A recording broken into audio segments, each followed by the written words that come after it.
Tiga remaja pelaku pencurian dengan pemberatan yang merupakan spesialis pencurian rumah warga di Kota Pagar Alam digelandang petugas dari Polsek Pagar Alam Utara usai ditangkap di kediaman masing-masing.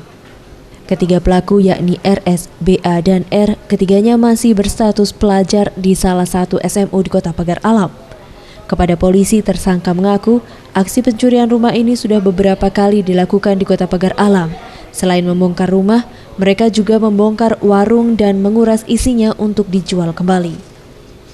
Kapolsek Pagar Alam Utara, Ibtu Martono, mengatakan modus aksi kejahatan yang dilakukan para pelaku dengan cara merusak jendela rumah korban.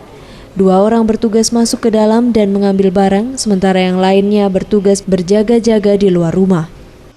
Membongkar, merusak dengan cara merusak rumah dan berhasil mengambil barang-barang itu.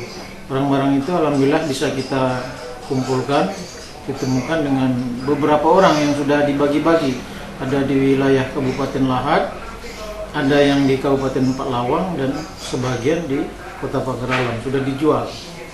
Para pembeli pun sudah kita periksa yang para pembeli barang ini. Polisi juga berhasil mengamankan sejumlah barang bukti seperti 2 unit HP, TV, dan senjata tajam serta peralatan untuk membongkar rumah. Saat ini ketiga pelaku mendekam di sel tahanan Mapolsek Pagar Alam Utara untuk mempertanggungjawabkan perbuatannya. Zulfikri, Sriwijaya TV.